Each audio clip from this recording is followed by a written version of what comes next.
Welcome to another episode of the Inner Circle podcast on this lovely hump day.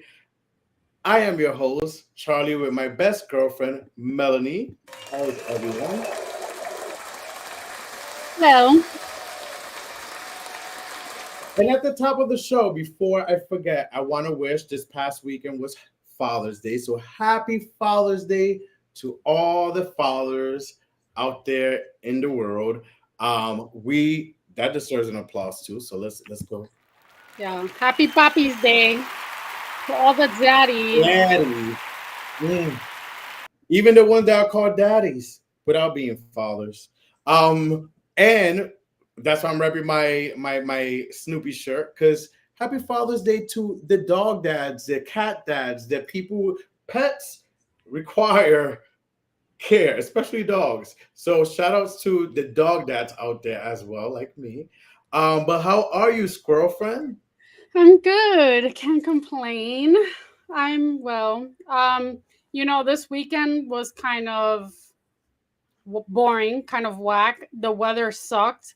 The weekend prior, it was amazing weather. Now it's just cold and rainy, which is like, what the hell? It's did you see the next not It's yeah, gonna be not this, over 100 degrees yes. for like 3 days. Monday and Tuesday. We're getting a heat wave. Yup. Yo, I am Last week of so work. that is scary to go from like 69 degrees to now like 98 and like 100. That's Because the first insane. day of summer is next weekend. Yeah, I know. But I guess we'll see what happens. I won't complain. But there's something that I was gonna ask you really quick before we get into our guests. Have you heard of lymphatic drainage massages? No. So I'm going to start doing those. I'm going to start getting them. They're basically massages that you get with wood therapy. So they take like wood and they rub it on your like body. And it's basically to remove all the lactic acid, all the basically drain your lymphatic system. And it like sculpts your body, but also it debloats you. And it's good for like making you look slimmer, feeling better, like it rejuvenates you. It's not just a female thing, men do it as well. But I can't wait to do it and I'm going to report back. I bought 3 sessions, so hopefully Well, it's let me good. know how it is because Yeah, I well, will. I do like massages. Yeah, But we'll see. but let's get into right now and bring out our special guest. In the words of Yes. Britney Spears, it's been a while and we shouldn't have kept you waiting. It's been a year since she was last on, and she is back joining us on the gayest month of all. Welcome back, our, our friend of the show, our friend. She's a comedian, actress, artist, Byronique Barbie. Thank you. Thank That girl you. on the gayest month ever. Come on, Pride. How are you? Welcome back. It's been a year. We was just chatting it up before the show, catching up because it's been a year. Although we've seen each other, we've Right. seen each other. And we're gonna get into that in a second too. But it's been a year since you've been on the show, so in a sense, we're like catching up from the last time we seen each other in real life, and just Right. how you been. Welcome back. I cannot believe, first off, that it has been a year, honey. And I love being able to come on in Pride Month, honey, because this is like the funnest month of the year next to, October for Halloween. But yeah, this is so thank you for having me again in the best month. Oh, I have been just all over the place, honey, just doing so many things that I feel like time is just passing me by. Like I feel like I can't even blink. Okay, and then the next thing, the next event, the next move has to be made. I mean, it has been a rush. I like kind of can't even like keep track. Like I have to literally go through my phone and like look at things like, oh, you just did this, okay, or I have to take screenshots of things to try to remember what I got to do tomorrow. Like, it's just been busy, honey. You need an assistant. I really do, honey. I think that's a trend for a lot of people because we was talking before the show, like for me and even Melanie as well, which I don't know if you know, but shout out, and I meant to say it before the show, but Melanie herself has been making strides in Boss Bitches moves. She was promoted. I don't know if you knew or if No, she. I didn't know. Nah, I didn't say. You know, I'm quiet. I'm a little modest about my shit. And you said it on the show. I said it on the show, but like I don't be like, "Hey, girl," just so you know, I got promoted. But I think we talked about it around my birthday in February. How I was looking forward to like an upgrade in my career. So yeah, it happened. And you got it, baby. Congratulations. Thank you. But you coming back on the show during Pride Month, and I wanted to ask you, and we asked this, we had special guest Lisa kicking off Pride Month with us. Shout out to Lisa, and check out that episode if you haven't. We asked her this question, and we want to ask you this question as well. Because I like to get the perspective of our women allies. Like, what does it mean to you being an ally to the LGBT community? To me, being an ally just means, I mean, in a sense, I feel like, you know, I'm just so much a part of the community because I have the most fun. I've always had the most fun, some of the best times, best days, best nights, best trips, best vacays with, you know, a member of the LGBTQ. So it's just like, I just feel like that's my people. Like, you know what I mean? Like that. And what's even crazier is, you know, I honestly feel like I hang and I get along better and have more, there's more relatability with LGBTQ versus, you know, my own Black folks. You know what I mean? Like I don't feel judged with them. I don't feel, you know, looked at funny for, you know, being different because I've always been a different type of bitch. You know what I mean? It's not, and you know, just because I'm not, you know, I don't, you know, dibble and dabble and well, you know, I have been on a date with a female, honey. So let's not play. I did my first date with a female last year, but that's another story. But you know, so it's not that, you know, you just have to be different in that sense, but being different as far as, you know, just being an artist and loving color and loving to be, you know, eccentric and you know, do all of these out of the box things.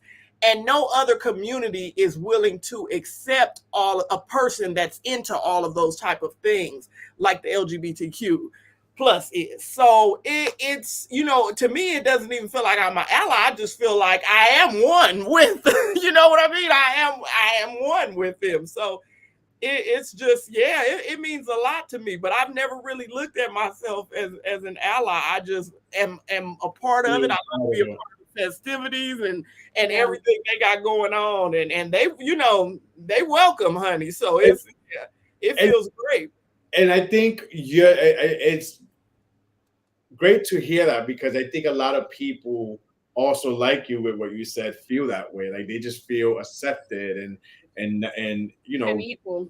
You know, so that's an amazing, that's awesome to hear that. And I don't know no other culture that does that where it's like a free for, like you come as you are, you know what I mean? Mm-hmm. Like, you know, other cultures you're gonna get a little look or, you know, but in my experience, and I just learned that you have to say that in my experience, I have never got looked at like, oh, this freak or who is this bitch think she is, and with the pink or purple hair or anything, you know. I've just always got nothing but love and the most love, you know, whenever I'm out on the scene of the LGBTQ, you know what I mean?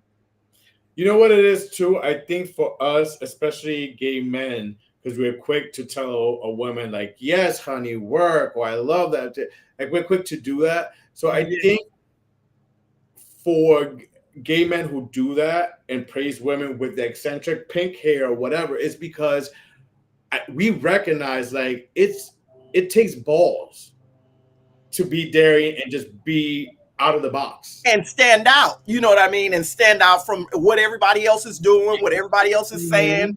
It takes a lot to do that. We recognize that, and that's why we praise and we are quick to be like, yes, honey, or like, yes, bitch, or work, or because I have always said that it's just so crazy because the best husband to a woman would be a gay man. But the problem is, we spoke about lavender marriages at the beginning of the month with our special guest Lisa.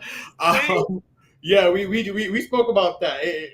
Something you said, but we'll talk about it after. But the last time we seen each other all in person, because again, it may have been a year since our homegirl's been on the podcast, but we was together celebrating in real life, celebrating our best girlfriend Melanie's birthday in Las Vegas, and that was the last time for us. We spoke about our Vegas trip, but for Melanie and myself, that was our first time back in a few years.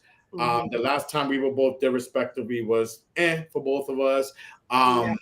But we all met up, and when things are meant to be, are meant to be. We threw it out to you that we're gonna be there, and it happened. So we were all together. So we spoke about it on the show, Melanie and myself, but we want your perspective and for our circle friends to hear your perspective of how your Vegas trip was, how it was with us. Yes.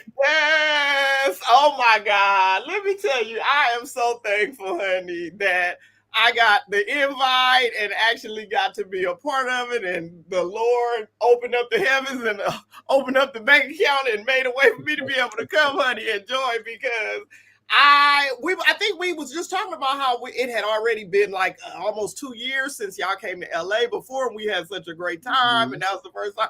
So I was looking so forward to seeing y'all again, honey, and what better place to do it than Vegas? And I mean, to me, it was amazing. It all went by so fast, but I feel like we packed so much in like 2 days or 3 days, honey. But it was great. I mean, from the concert to the game day, your actual birthday, from the dinners to the shows to the nightlife, the club. I mean, it was just everything was great. I needed to say something real fast. One of the nights I think we were so tired. Charlie and I were so tired. We were like laid up in the hotel room. Byronique decided to go all the way, walk her ass all the way to Gordon Ramsay's restaurant to get some toffee pudding. That was the best. And then she brought back some for us. God bless her. Yes. That dessert was so fucking good. I still think about it. I was knocked the fuck out, but I think I reached over, took a bite or two, and I was like, damn, this shit's good. But I was just so tired that I felt back. I told y'all, I said, I do not play. When I come to Vegas, there is absolutely one thing that I always have to do, and that's go to Hell's Kitchen and get some toffee pudding. And no, the first meal we got and the last meal we ended up with was In-N-Out Burger. We were eating In-N-Out Burger for breakfast. Yeah. I don't think I ate meat for like a week. Yes, we did. And I ain't mad at it. I ain't mad at it, honey, because In-N-Out, baby, that's what a hamburger is all about. It hit the spot. But no, it was a great birthday, and I'm so happy and glad that you were able to come out and hang out with us. You know, we were gonna move the earth. We were gonna move dirt and earth in the sky just to get you to come, because I was like, I'm not celebrating without Barbie here. I know, and she, you know what? She is such a boss bitch. Because let me tell you something. She called me up, honey. I was on the clock, and she was like, I'll order your damn flight. Let me make sure you get everything you need. I was like, girl, you working right now. You working. This you know me. I'm a problem solver. But she took her time, okay, for her own birthday to help me out. Okay, that's a real one. That's a friend. So the last time you were here last year, and last year you were here promoting as well Black Barbie, the documentary on Netflix. Yeah, it's come out on Juneteenth. On Netflix. Go check it out, people. Yes, But please do. you again, you are an artist, you are a comedian, you do a lot. You in a sense a content creator too, because you have to create your content to like get the Yes, flow of things and algorithm and this exactly. crazy ass fucking social media world. Um, Woo. but how does it feel? The pressure of being an artist and like having to continuously post, and when we have real life, because let's be real, like we have to work, we have to pay Yes. rent, you know what I mean? Like, yes, we may be doing things like a podcast, or Right. or we may have gigs here and there, or whatever it may be. Right. But we still working 9 to 5 just to stay alive, like the regular Exactly. people. Exactly. How, for you as an artist, what is that pressure? How is it for you and your mental health, that pressure of like feeling the need to stay in that, like create the content and be out there, Mhm. or sometimes taking breaks because you got to focus on life and get some things into perspective, in order to cultivate certain things. Right. And you know what? And I'm glad you bring that up because, a lot of people have been, wondering why I haven't done a comedy show in a while. And, that's a big part of it, is that, sometimes you have to step away from certain things because you're burnt out. You know what I mean? You get burnt out, or there's situations come up where you just have to put more energy into real life shit, for a while, until you feel, and then, hopefully when you come around to it, you'll feel the need to get back into your artistry. But, I never stepped completely away from art. You know what I mean? There's so many things that I enjoy doing about the arts, that, I try to spread myself in various different categories and such. So, just because you don't see me doing stand up, don't mean I ain't still being creative and working on other things. And then when it comes to like social media, that's a whole nother beast, honey. And that, that takes a lot. It's very draining. And what I like to do is get with other content creators and kind of ask them, the ones that do also work, because some people really just do it full time, and lucky for them, but I have to, work a 9 to 5 and then also squeeze time in. So I've heard from other, content creators that you basically just really have to be and prioritize your time and have a tight schedule. Like, say you don't want to overwhelm yourself, you don't want to burn yourself out. So, have one day out of the week that this is the day my followers can always know to expect new content from me. You don't have to be posting every single day of the week. I mean, that's great, and chances are you'll be better if you can do that. But to let your audience know that, look, at least this one day, for sure you're going to get new content from me, and never really break away from that. That way you shoot, like one of my friends that does content, he told me, he said he's a flight attendant, so he's always moving around. So he said he has one day where he will shoot all his content and edit it, and then he knows that very next day he'll have it set up to post on its own, so he doesn't have to worry about it. And he said, just staying consistent even with that one day a week, helps keep a lot of strain, a lot of pressure, a lot of burnout off of you. But then it does still, give your followers enough to where they keep coming back. You know what I mean? So they don't get tired, because you can get, canceled, as we know, real quick. If you're not putting things out, people will forget about you like that. And you could be putting things out for months straight, every day posting. But the moment you stop and go away from that, you're done. Like, you lose followers. You could just see, the followers, people unfollowing you. And so, that does create a lot of pressure. But, I just don't let it get to me in that way. I just try to keep, that mindset of what my friend told me. Just keep the schedule where you can handle it. You know what I mean? Don't make commitments that you're not going to keep. Don't sit up here and say, oh, I'm going to, start working out 5 days a week, knowing you don't even really go to the gym like that. So be more realistic with what you can do with yourself and your followers. You know what I mean? So I wouldn't set the expectations and the bar so high, and that's how you keep from burning out, basically. Yeah, I agree. I agree. I like what you said about the setting up the videos, like shooting everything in one day. Because I did that at some point with my nuggets, Uh-huh. where I'm like, people thought I was like doing it every day. Right. Surprise! Spoiler alert! Spoiler alert. No, sometimes I do it every day, but Wait, were you doing outfit changes? Yeah.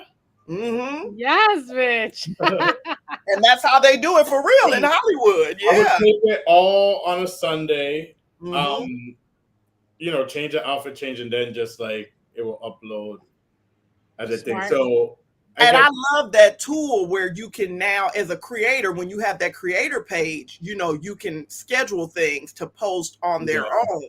That is like amazing, an amazing feature. I know there were other ways that you could do that too. But yeah, that takes a lot of pressure off of, a content creator also having that, where you don't have to be like sitting right there, like, oh, let me post it right at this minute. Okay. Like, Yeah. Yeah. So on your Instagram the other day, if you're not following Barbie on her Instagram, check her out, because she's definitely, whether she's reposting something, commenting on something, it's her own, like she says, it's her. She doesn't have a podcast, but it's her podcast on her stories. Right. My story time. It's her story. There you go. That's your podcast name. Right. Story time with Barbie. You must follow her. You was talking about the other day on your stories about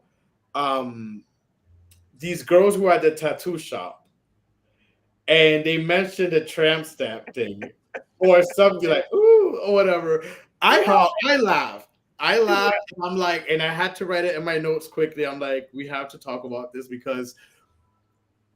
Wait, what happened? I am a member of the committee of tramp stamps. The tramp stamp crew. I mean, And I'm not gonna lie, I could admit this too today. Y'all learning a few things. So spoiler alert. Like, right. I would say there's two tattoos actually, but one of them actually grew in, and then I started having people saying, "Oh, it looks cool." But there's two tattoos I actually regret. My heart, my bleeding heart, black and white Harley Quinn looking one. That bitch messed it up. I say bitch because where was it? Get canceled. But it was and my tramp stamp. Do you want to elaborate on what your tramp stamp consists? Well, basically, is a heart with the Puerto Rican flag. And then like some tribal things like it has spikes on it. Remember all the tramp stamps had some kind of little tribal. That was the thing. Like the tribal or the thorns or something. Yes. So some people sometimes don't even realize it, maybe because of I got it in my early 20s, like I think or something. And where did you get it? I got it in New York in the Village.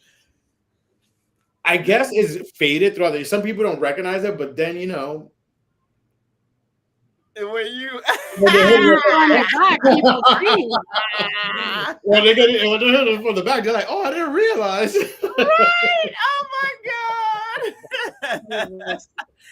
Guys be turned on. Like even the young ones that I've dealt with, they be like, "Oh, you got a tattoo down there." I'm like, okay, I think maybe guys, straight men with women, but I think with gay men, actually, some gay men, not all, some would like it, but some don't like it. Yeah, I've heard that before. I've heard gay men making fun of other gay men for having tramp stamps. They think it's calling it super feminine. But I will say, I remember, I don't have any tattoos, but I remember hearing when I was younger, if you're going to get a tattoo, make sure it's not somewhere super visible, and especially don't get a tramp stamp. That was something that was like instilled in me. But if you think about it, the one person that brought tramp stamps back was Britney Spears with her little, what does she have? Like a little fairy or whatever? Yeah, it was the size of a dime. Yeah. Oh shit. Okay, It just looked very big. It I looked would like take the size of that a quarter. any day. Right, Yeah. me too. Cause I got No. blasted. Mine's is blasted like a Well, damn do you see? mural. Do you know why people like make fun of them? One of the reasons is as we get older, our skin grows and like our bodies change. So like when you have a tramp stamp, whether you're bending down or you're standing up, it's never gonna be in the same like designated area. Which is So crazy. Which is it's not crazy. low. Yeah, mine's like I said, mine's is so big. Thank God I didn't just get a Charlie. little something. My shit covers like the whole damn backside. It's ridiculous. What does yours have? What is yours? It first off, it looked like a jail or prison tattoo. Let me tell you, because at first I just got the word Virgo really, really big. I mean, crazy big. And that was like when I was probably like 17, 18 in some fool backyard. You feel me? That was getting high while he was doing tattoos. Oh, And he didn't care if you was 18. He didn't care if you was grown or not. So this fool, he put Virgo really, really big. And I really didn't even want it that big. I didn't know I was getting blasted like that. And then years later, I had the bright idea, which I wish I would have just left it the way it was. I went to another tattoo shop and had a guy I said, I want cherry blossoms. And I said, you could just, freestyle them. Why did I tell this fool that? When I tell you these don't, first off, they absolutely don't look like cherry blossoms. They don't even look like flowers, honey. I don't know. They look like some tree branches in the movie Into the Woods, or I mean, they look like tree dark, like it makes the Virgo look dark. It's like the tree branches are kind of like growing in on it. Like it just looks like something that Snow White saw when she was walking through the forest or the wood. I mean, it looked, yeah. I say both of you guys stand up right now and show us your tattoos. No, oh shit, Charlie, what you gonna do? I'm gonna do what Charlie do. First of all, I may or may not be wearing any undergarment, any. I am, but I'm not. Yeah. If Charlie would have did it, I would have did it. I'm going off Charlie, honey. Nah. No. But another show. The after show. Right. So okay, so with again, gay pride is up and at 'em. How do y'all feel? And we've discussed this before, Melanie. But I want to get a perspective since we're all here. How do y'all feel about people who celebrate gay pride, who go to pride celebrations that are in the closet to their families? And maybe even certain friends and stuff, but specifically their families, because I think hiding that, or not hiding, let me take that back. Not disclosing that you are gay to certain friends, and there's categories of friends, co-workers and stuff. I don't feel the need to go and announce to co-workers who I'm sleeping with or what I think. So it's not hiding. But I say family because family is a big deal. Family is someone who needs to know. So at that point, if your family does not know about your sexual orientation, you're hiding it. Yeah. Well, and that's how I feel about family.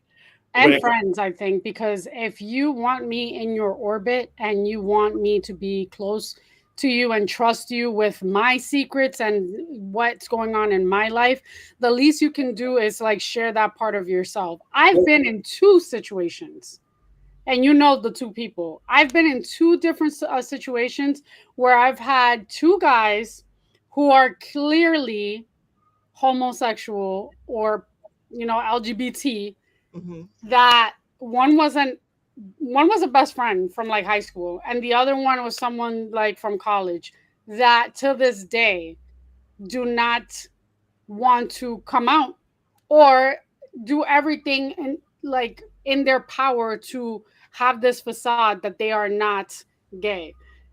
And me, I'm not in the business. You know who I'm talking about, right?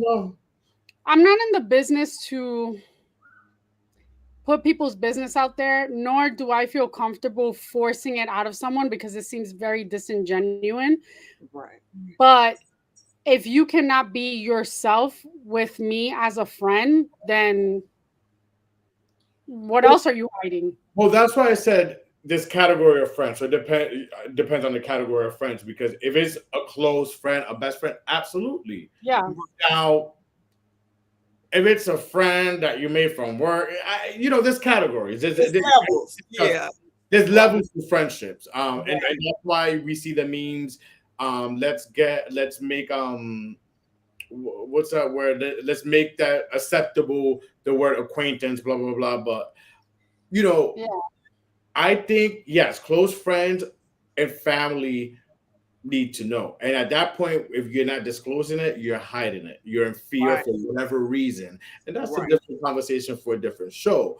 But now the question to that is, do you think it's hypocritical for those people to then be out at pride parades or pride celebrations celebrating pride when they have not opened up to their family about their sexual preference? I don't know if it's. I don't know if that's the right word, hypocritical, but it's kind of like it's very rich. If you're bold enough to go out to a party, I mean, hell, you don't know, you might run into one of your family members that's been on the DL too. You know what I mean? And then it's gonna be all. So I feel like if you're willing to go out, and especially some of these people will post it where they're at or on their story or whatnot. And so that you're open to anybody can be able to see that and screen record and send it to your people or, so I just feel like maybe they do that as kind of like a way, almost hoping that it'll come out, that somebody will see them and so they can stop hiding it. And, it could be coming from that kind of a place. You know what I mean? Like, let me go out and, and try to, hopes that it'll come out that way. You know what I mean? That they don't just have to, because some people just, we don't know everybody's family situation and dynamic. Yeah. We, you know what I mean? So absolutely, some people, that's a good point. Yeah. And I was gonna say, Charlie, you being a gay man, have you ever been in a situation like, I don't care what a person does, at the end of the day, that's on you, as long as it doesn't affect me. However, you being a gay man, have you ever dated someone that was in a situation where they were kind of secretive, whether it was their sexual orientation, status, whatever, that it kind of put you in not a vulnerable, but in like a position where you didn't want to be in? I've been in a compromising position. 3? Wait, 3? 2? I can think of. No, I've been in 2 relationships like that. Yeah, I've been in 2 relationships where, it was weird. It was weird to maneuver, especially the first one that I was in like that. It was weird to maneuver around this person's family when it's like, and I don't know if I've discussed this on the show before, but again, me and this person was together for 3 years. This first person that I dealt with. I'm in every family function. Yeah. Every family function, the Mother's Day function. You at the cookout. You at then I was in the cookout. Wait a minute. Hear this out. You're driving when I had my car before I sold it. You're driving my car when I'm not even driving my car. But yet your family doesn't know. But see, the thing is, when you're doing all that, they knew. Yeah, when you're doing all that, and I think, like I said, you're the person you were with. I think they were trying to say it without saying it to their family. You know what I mean? And hoping the family would just get it. It's still uncomfortable, and since you phrased the question for me, or anyone who's in this situation, it's still weird to maneuver for the person in the situation like I was. Right. It's also hard to, I'm an affectionate person. Like, I like like an affirmation for me is not only words too, it's also like touch. Like you like a lot of PDA. I love not to like touch or in a moment like give you a kiss, right? Or whatever, because there's family in your family. they know, but they don't know. It's an unspoken thing. Right. It's not right. It's Can not. I piggyback off of that one? If I were ever in a situation or a relationship, let's say I was a lesbian and I was dating a girl who has not come out to her family, and she's living her life like a full-blown lesbian here in New York, but her family could be from a different country, and her response to hide her, her identity, so to speak, is to hide my identity as well, to be like, don't have public social media, don't post anything, or don't talk about me, or don't post anything about me in that light that shows that we're together. Or I could post never do with internet that. pictures of us embracing. I could never deal with that type of shit. I could never. And people that have to deal with that type of situation or scenarios, God bless you, because I couldn't do it. That is tough, but there's a lot of people who are with people who tell them, I don't post anything about my life, my personal life on my page, and that's because it's none of people's business. And I've dealt with guys like that, and what are they doing? Cheating. But how do you argue with that? Because that a lot of times you need to keep your shit private off of social media for all kind of different purposes. So how do you really argue with that? Now, I know myself, and I know I'm the type of person that couldn't deal with it. And that's when you just set those boundaries early on. So you won't even have to get to that point where you're in love with somebody that is not respecting your boundaries, and they're not planning on respecting your boundaries. I think, that's why you just can't rush into things, and you really have to get to know people and have these conversations and stop, getting to the physical so quickly, and focus on, how can we build a strong foundation and have longevity in this. And that's only through conversation. Only through conversation and putting each other in these situations, so you can see, well, how do you deal with when life gets tough and shit starts falling apart and hitting the roof? You know what I mean? That the only way you know those things and get to know those things is by conversation, asking a lot of deep, intuitive questions, and being very intentional. You know what I mean? With everything. And I think it's what you said. You said something, and it's what you accept. And for me, again, you gotta own it. And I take accountability of your role. Yeah. I'm very introspective. You gotta own it. I accepted and went on in that relation and continued in a relationship. Like, well, I'll accept this. Right. And the second time I dealt with something similar, the same thing. I'm like, well, the family is here. So it's not a big deal because I don't have to deal. Right. But it weighs on you though. It still did interfere in sense. And I'm not gonna get into honestly, if I am living my most authentic self, I would want the person with me to live their most authentic self. And that's how it starts, where people start hiding and concealing things, so to speak. And that's when the little white lies start. Because if you lie about something in your life that's very instrumental in your life, whether it's like sexual orientation or something from your past that like can, become an issue in the future or in your present, then like what else is going to happen? That part. Yeah.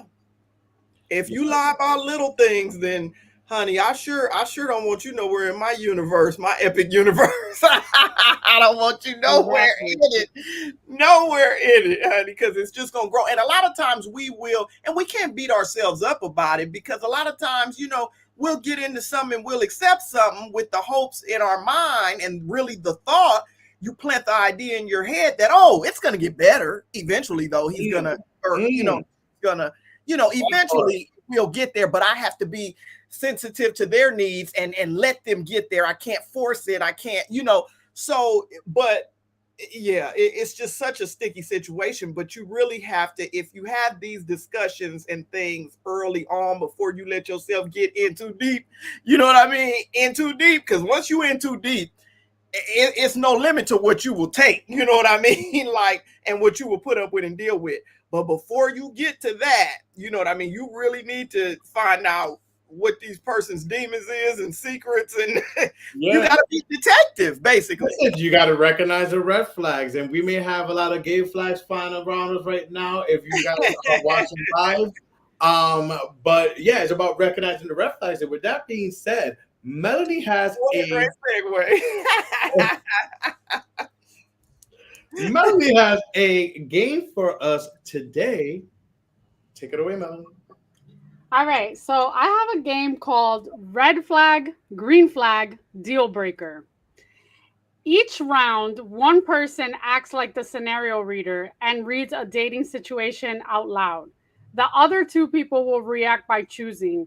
Green flag means I love it. Red flag means I'd be cautious. And deal breaker means absolutely not.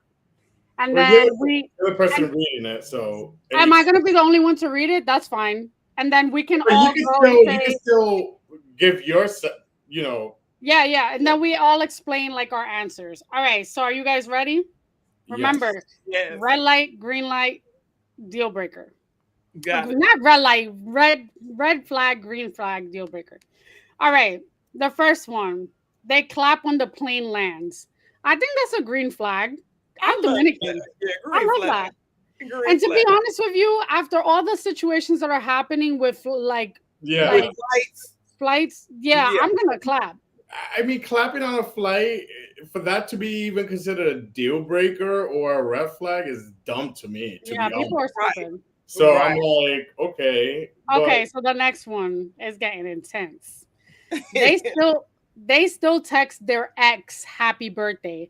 Green flag, red flag, deal breaker. That's a deal breaker for me. That's a deal breaker for me. Absolutely not. Absolutely no. Let's get Charlie's perspective. Right. No, it's not a deal breaker for me. It's possibly a red flag. It's possible. I'm gonna choose red flag. I've texted exes. Even if I'm in a relationship with someone, but I know those exes don't mean nothing to me in that sense. So why would you text them if they don't mean anything? Right. Because I'm a human being and it's their day, and it's like, listen, someone I thought of you, although we're not together and we that has moved on. But I hope you have a good day. Happy birthday. Not that I say all that, but happy birthday. That's my thought process about behind it. Red flag, but not a deal breaker to me. And yeah, next. They don't have social media. Green flag, red flag, or deal breaker? That's a deal breaker. That's a deal breaker because I had a guy, one of my exes, that told me he didn't have a social media account, didn't have anything, doesn't believe in it. You know, it takes too much, time and effort. Come to find out, the fool did have all accounts across all platforms and just didn't want me on there to see him doing his dirt. Okay. So I don't even know. Well, that's if they say that they don't have social media, but they do. This one is they don't have like at all. For me, I wish I want to say green flag because I don't want you out here in these streets. No, I'm kidding. They don't have it at all. Like, let's say they created an account and they deactivated it. Mm-hmm. I know someone. That's one thing. Oh, I don't have it because of the thing. But at all, if that's the scenario, who cares? I think like at least have a LinkedIn. Hello, you have a job. Yeah, you gotta have something. You gotta have something because otherwise I'm gonna be too suspicious. I don't even use LinkedIn. Right. Like if I'm gonna apply to a job or go for the job things and thing, I'm gonna send it to the place. Like I don't think. All right, next one. They use the phrase alpha male. I say that's kind of like you can't be an alpha and call yourself an alpha. Someone has to call it for you. I say that's a red flag. I call that it's a red flag because that means you're a tool. Yes. Well, deal breaker for me. Next. They never seen an episode of Real Housewives. That's a green flag for me. Deal breaker. No, I'm kidding. It's not a deal breaker for me. It's not a red flag either. I don't care. For me, it's a beige flag. A beige flag is like weird flex, but okay. For me, it doesn't matter because once they start dating me, they're going to start watching all the shows I watch. But I wouldn't even call it weird. If someone's doesn't watch a show, okay, they're not into it. They haven't seen it. Right. Maybe you could put them onto it, and if they like it, cool. Now they're onto it. But if they don't get into it or don't want to watch it because it's not their taste, that's not. I wouldn't call it weird. I would have called it deal breaker. I wouldn't call it thing. Yeah, it's a great flag. All right, the next one I took a little bit personal. They love pineapple on pizza and they judge you if you don't. I love pineapple on pizza. I don't judge nobody for not liking it. I hate when I get judged for liking it. Like, do you know how many dating apps I could go and like go through like people's profiles and they'll say like pineapple on pizza is crazy. Like they do. Why people hate on that so much? So many arguments. I don't know, but y'all fucking all this shit, and y'all were raised on like fucking cereal from like food stamps. Like, relax. That's crazy too, because it's like, do people not realize what pineapple does for your good parts? Like, like, hello. Exactly. All right, what's next? They go to therapy and think you should too. Oh, this one hits. I think that's a judgmental flag.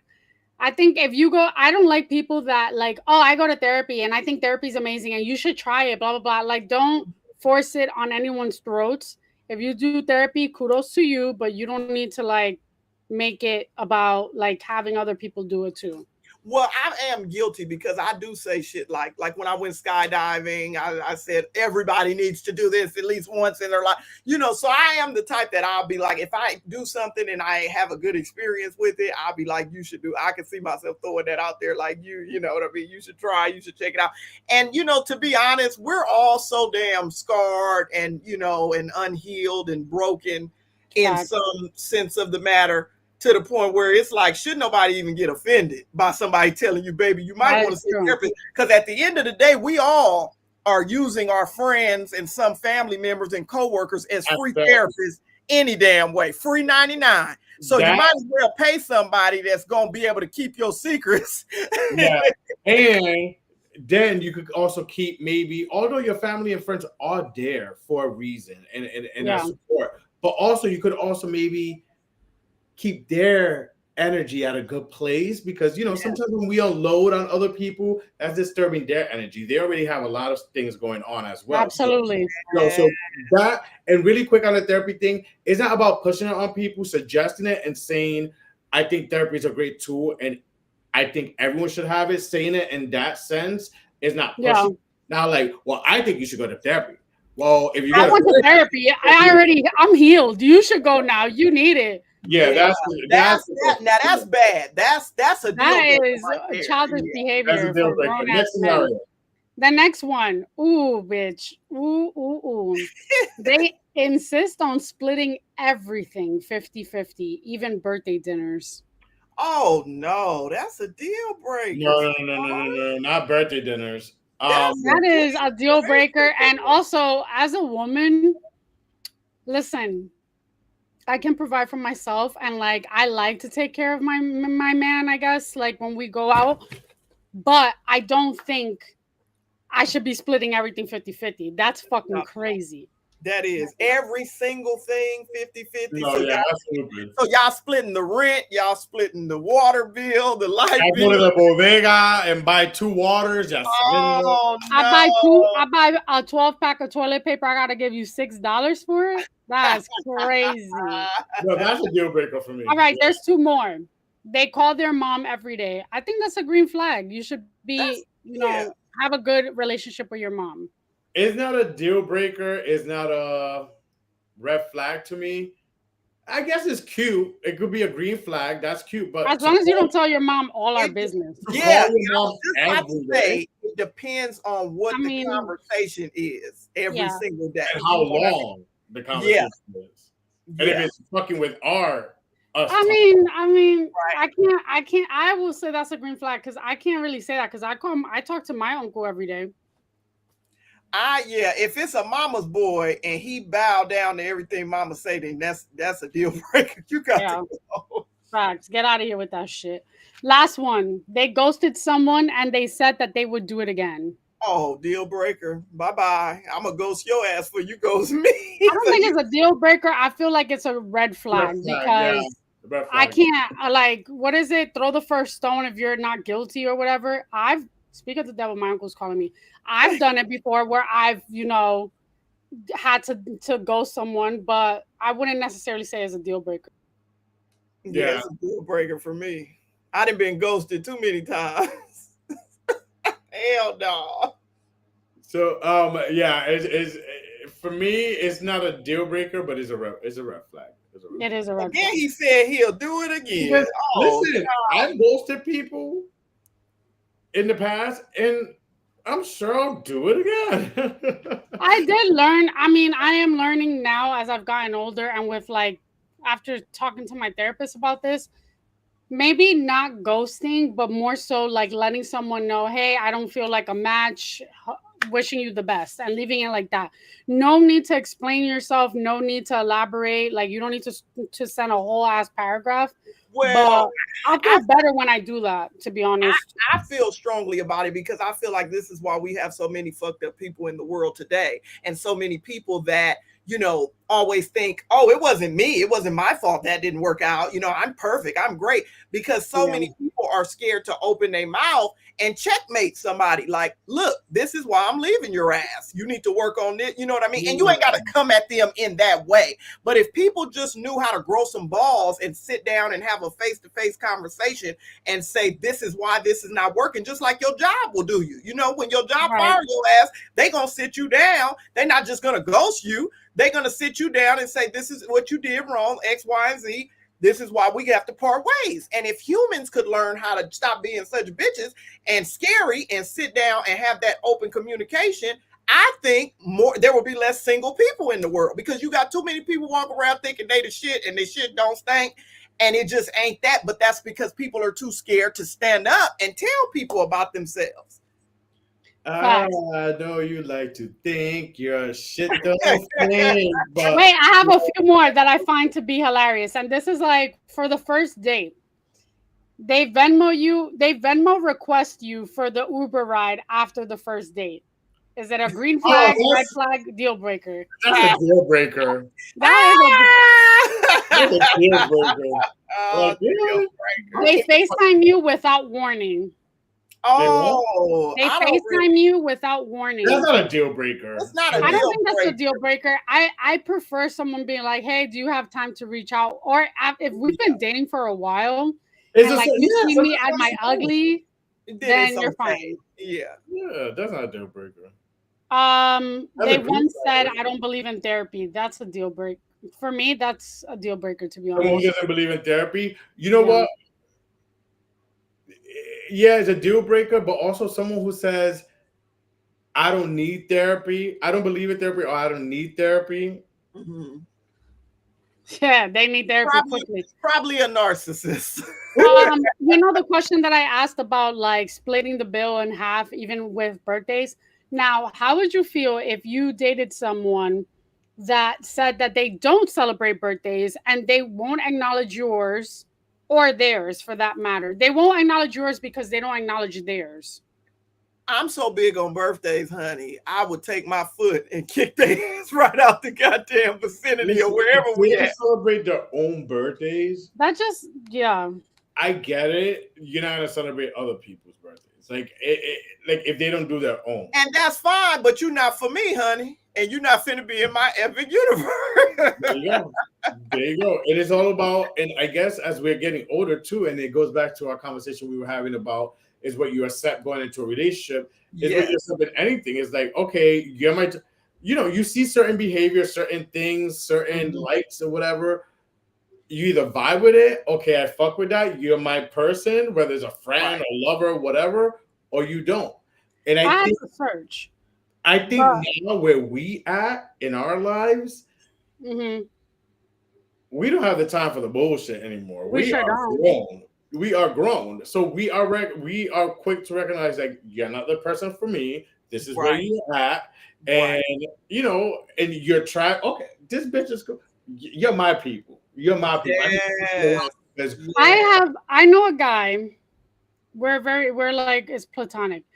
I know a guy that does not celebrate his birthday, Taurus, but I had to go back and check. He sent me a message on my birthday and said happy birthday. That is perfectly fine. Now, do I expect you to be like taking me out for drinks and stuff? No. But at least, you know, the fact that you don't celebrate your birthday or you don't care about your birthday or acknowledgement doesn't necessarily mean that you shouldn't acknowledge your friends' birthdays. So I say that's like whatever. Last one. Oh my god. There's a few. They refer to their ex as crazy, but they won't say why they broke up. That is a red flag. And with time, you'll find out. Why won't you say why y'all broke up? That's weird. Yeah. That to me, that's too scary. It's just I would be like, okay, it's been nice knowing you. Let me explain to you that that's overstepping my boundary. Because you know, now you got to be really intentional and serious with the words you use. You know what I mean? So I would just be like, you know, regarding my boundaries, that's something that I can't mentally handle. So I'm gonna have to say this is gonna be our last date, sweetheart. Exactly. Yeah. I mean, the last one, it's not even like part of this game. It's just a TikTok that I saw of this guy. He's like pushing 30 and he said, what age is it acceptable for us to move back with our parents or to live with your parents?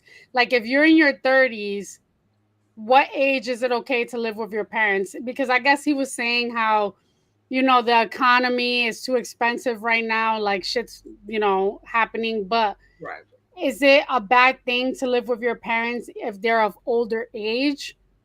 Or is that like a red flag? Me personally, it's hard because like I can't see myself living with my parents. Yeah, I can't see I can't, even if my parents are like super duper old. I don't even think my mom is like, she thinks she's strong like ox. Like she don't want nobody in her orbit. She's like, leave me the fuck alone. But if I'm dating you and we're starting to get to know each other and you're like living with your parents, I don't know. That's not.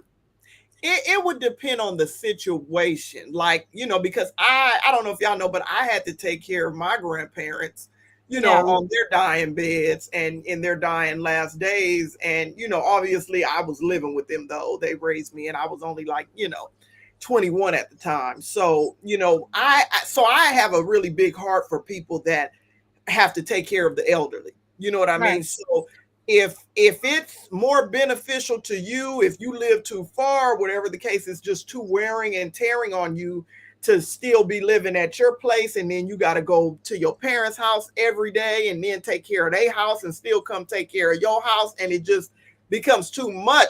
Now the problem is trying to make sure that that person is not just using that as an excuse because they don't want to pay rent. You know what I'm saying? Because they tired of paying rent and tired of paying bills, knowing damn well they can, but they want to try to use mama and daddy is getting old and they need some caretakers up in the house because they do have a thing called in-home care, honey. And you could be having a person checking on your parents, you know, while you doing your thing, and you could come over on the weekends or whatever. So a lot of people, you have to be careful that people are not just using that as an excuse because they don't want to be responsible adults and handle business. You know what I mean? So it really depends. It really, you know what I mean? You got to really get to know that motherfucker to know if they lying or if they family really need them. Truly. I could understand if I was like young 20s, like you said. But if I'm in my late 30s or like almost 40s, yeah, that's, I don't know. There's resources out there. You know how a lot of people end up having to let their parents come live with them and their families when they get to a point because they don't want to put them in a nursing home. Now that's different. That's different. Yeah. That's different. I don't know. Charlie, what do you think? I said it. I can't see myself living with a parent. My dad tells me all the time, like, oh, if you want to come where he lives, blah blah. You got a room there, blah blah blah. And I appreciate it. I appreciate it for my dad. It feels good to know, like, if everything falls down or for whatever reason, but it's like I appreciate My it. mom's wish would be for me to live with her. Yeah. But yeah, no. And plus the state too, where it's at too, is like, it's not for me. It's not my personality. And I felt that since a child, an adolescent, in my spirit. No, no. It's not no shade. No shade, no lemonade. Like, I felt that if you ask like friends from middle school thing, they will always say, oh, Charlie always used to say when he would get old enough, he's gonna move back to New York. He's gonna move back to New York. He's gonna move. My brothers brought it up last week when they were here visiting. Like, so my spirit always knew I was not meant to be in that place, in that state. I don't want to say a state because I don't want to make it seem like I'm hating on the state. Right. That being said, y'all, Barbie, thank you so much for coming back. It's been a while. Thank you for having me. Please don't let it be another year. I know. Before we go, please let the people know where they could follow you, support you, and all that good stuff. Yes, please, honey. Follow me. Pretty much all my social medias at The First Barbie. That's THE, the number 1, ST, Barbie. Y'all know how to spell that, baby. And please go ahead and check me out on Netflix documentary, Shondaland, okay? Black Barbie documentary, baby. Yes. All right, and we want to thank you guys once again to all the followers, my father, my brothers, and all the great dads in the world. Happy Father's Day once again. It was this past weekend that just went by. And next week, tune in, same place, same time. New episode drop at 8 p.m. on Wednesday. Thank you guys so much. Follow, like, subscribe, all that good stuff. Adios. Hey, happy Pride. Thank you for watching. Make sure to follow, like, share, subscribe, everything the Inner Circle podcast. You can catch us every Wednesday live at 8 p.m. on YouTube and Facebook.